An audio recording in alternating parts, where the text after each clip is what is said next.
For nearly a decade, the BROHOLES have shined on the world with their musical talent. They have spanned many genres and touched many lives over the course of their journey. I mean, at the core, we were all just a group of friends doing what we love. BROHOLES played by their own rules. They didn't give a about what other people said. That's why people loved them.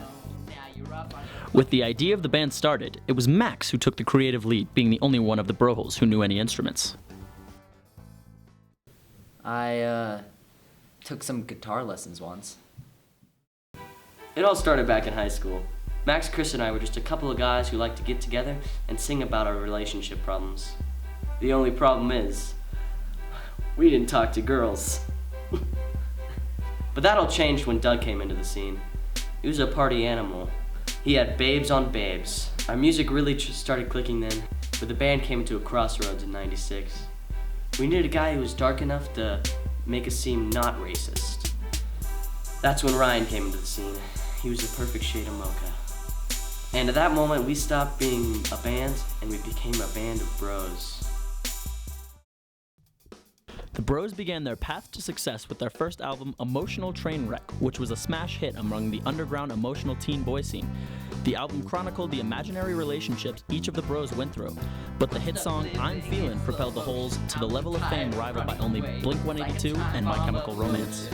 Same damn thing every day. It's impossible to watch you leave at that party last New Year's Eve. Left me It was just a couple bros, you know, just broing out on our bro instruments. If I had to describe how we made people feel, 2 words. Crazy emotions. I don't know what I became, outside screaming in the rain, trying to hide away the pain. It's way too late to say you're sorry. Too late to say you're sorry. After the Holes revolutionized the pop-punk world, they realized their lives had greater purpose. After Doug traveled to Jamaica in search of his biological father, he discovered the Rastafarian religion. The Bros soon changed their entire lifestyle and music stylings to fit their new beliefs. The BROHOLES also took up a new cause to legalize disco music, which of course was never illegal at any time, just forgotten.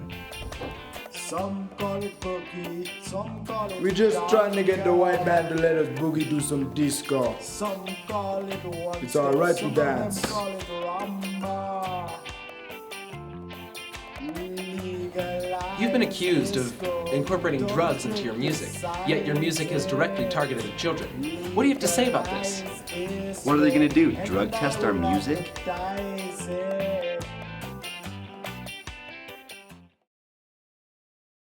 After realizing once again that the Bros hated society, they went on to attempt to destroy the peace they previously loved.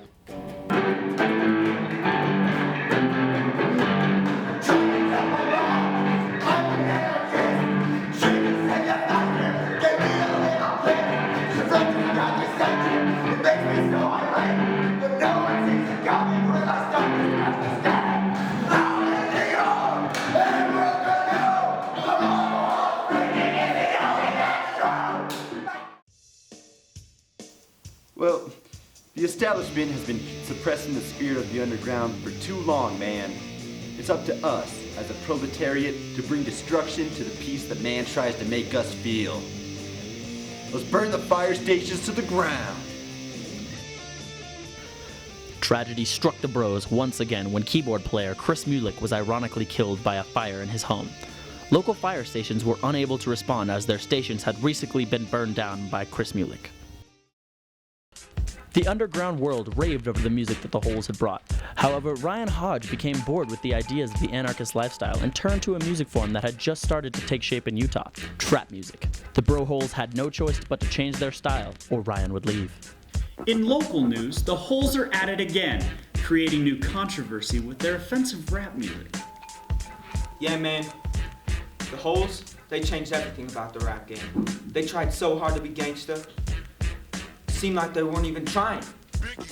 We were hot, like really hot. I mean, trap was the new rock and roll. We were the biggest rock stars of them all. I'm a creative genius, and there's just no other way to word it. I want to help the world. I want to make people's lives easier.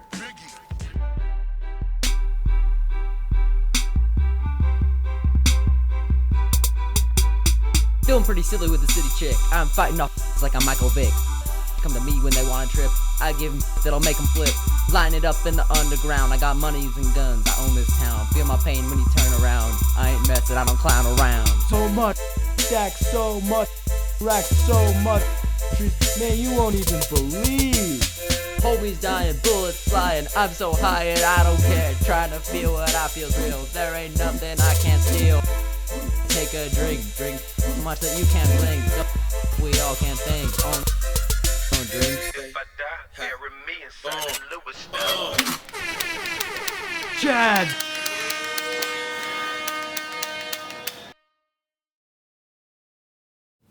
Tell me about the incident at the zoo. It was just your average day at the zoo. Travis was throwing glass at the tigers. Max punched out some kid for cotton candy. And I was drinking in the zookeeper's restroom. That's when it happened. Doug climbed over the railing and landed in the tiger's exhibit. After slipping and cutting himself on Travin's glass, Doug stumbled toward the tiger, thinking it was Tony the tiger, telling him he was great.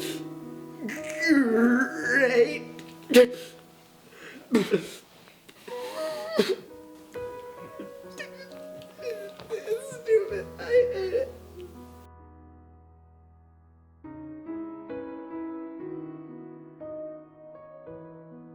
Through thick and thin and through all the problems with drugs, women, and corporate America, the BROHOLES always had each other until one fateful day. It was one of the saddest days of my life when the band broke up. Everybody went their separate ways. I think that even from the beginning, everybody had their own ideas of what they wanted the band to become. Max took a spiritual trip to India for a few months. When Max came back, something was different about him. He kept on going on about space and aliens. Max believed that he had been abducted by aliens while in India. He never really recovered from that trip. What questions can I learn on an alien ride? Where am I? Ryan could not bring himself to leave trap music and continued his musical career, as well as becoming a stand-in for Little Cuba. Although the BROHOLES are no more, their legacy lives on as it will for many years, not only in music history, but in our hearts.